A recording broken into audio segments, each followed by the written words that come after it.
오늘날 대중문화는 종교적 상징과 모티프를 풍성히 품으면서도 종교 자체에는 불편함을 드러내곤 합니다. 그리고 그 사이에서 종교인은 때로 선택의 곤란을 겪게 되지요. 작품을 단순히 오락용으로만 소비할 것인가, 아니면 신자의 눈으로 그걸 다르게 읽어내야 할 것인가. 오성민의 미디어 미식은 바로 그런 물음 앞에서 그 접점 사이에서 길을 찾는 하나의 젊은 시도라고 할 수 있습니다.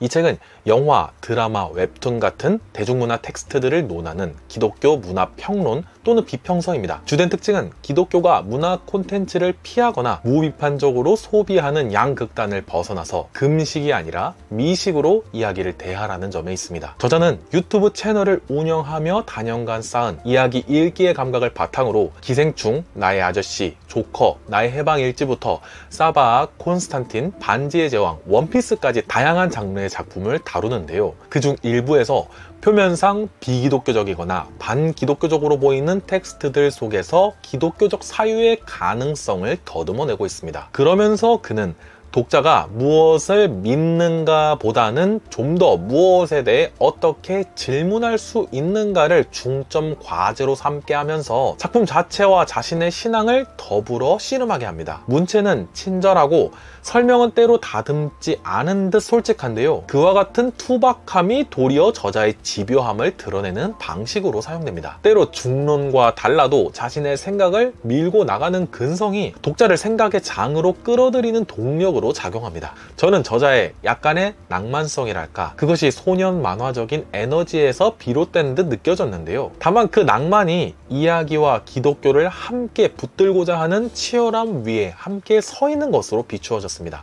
무엇보다 이 책에서 드러나는 저자의 정체성은 수만 구독자를 지닌 유튜버로서의 것이라기보다는 기독교를 사랑하는 한 명의 이야기 애호가로서의 모습에 가깝게 부각되어 있다는 점이 제게 더욱 좋게 다가온 듯합니다. 책에 돋보이는 점을 몇 가지 말씀드려 보겠습니다. 첫째, 이 책에는 여러 작품에 대한 감상의 리스트를 통해 기독교 신앙이 던지는 질문과 세계관의 지평을 드러내려는 흐름이 보입니다. 분명히 저자만의 고유한 특성이 담겨 있는데 기독교의 시선으로 작품을 읽는다는 것 그 자체에 대한 이해도를 높이고 싶은 분들에게도 큰 도움이 될 것 같아요. 그러니까 이 책은 기독교인의 문화 콘텐츠 독법을 보여주는 하나의 샘플북이나 실습용 책이라 할 수 있겠습니다. 그리고 둘째, 평이한 문체로 기록되어 누구나 쉽게 읽을 수 있으면서도 신학적이고 비평적인 깊이가 없지 않은 책입니다. 가볍지 않은 여러 기독교 콘텐츠들을 다루는 유튜버로서 다수 대중과 소통해온 저자의 눈높이와 내공이 잘 배어 있어서 독자로 하여금 기독교 문화 비평 장르에 입문하는 계기가 될 수 있는 책으로 보였습니다. 저도 바라기는 이 책이 독자의 저변을 넓히는 계기가 되어서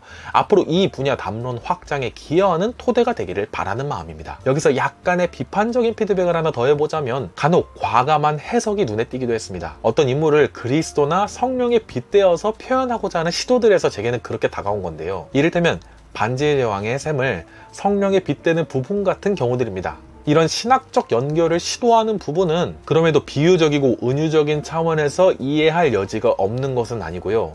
또한 저자는 자신의 주장을 절대화하지 않고 이런 방식도 신자들에게 도움이 될 수 있다는 정도로만 제시하면서 그 이유를 차분히 설명하기도 하거든요. 그래서 이런 절제 덕분에 그의 해석적인 실험이 동의 여부와 관계없이 문화 텍스트와 신앙 사이에서 씨름해보는 근육을 독자에게 길러주는 의미를 남기고 있다는 점에서 그런 점에서는 의미를 찾을 수도 있을 듯 합니다. 이번에는 이 책의 성격에 대한 이야기를 조금 더 덧붙이자면요. 이 책은 변증적 활동을 많이 해온 저자의 책이지만 이 책이 대단히 변증적인 책인 것은 아닙니다. 그렇게 말하기에는 이 책은 좀 더 담백하고 성찰적인 느낌이에요. 그러니까 누군가를 즉각 신자로 만들기 위한 시도의 그런 책이라기보다는 신앙이 반지성적이라고 하는 오해를 걷어내고 세계와 인간, 정의와 사랑의 문제를 응시하는 하나의 자원일 수 있음을 보여주는 책에 훨씬 가깝다고 할 것입니다. 말하자면 이 책은 기독교인에게는 문화 콘텐츠 소비 방식을 성찰하게 하고 비기독교인에게는 문화와 종교,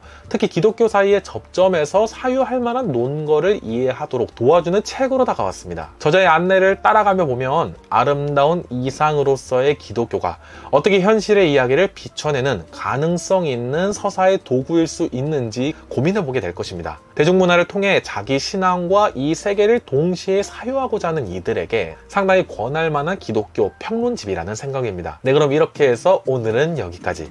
다음에 또 다른 좋은 책으로 찾아뵐 것을 약속드리며 오늘은 이만 줄이도록 하겠습니다. 이 책 소개가 도움이 되셨다면 구독과 좋아요, 댓글 부탁드리도록 하겠습니다. 그럼 다음 시간에 또 다시 만나요.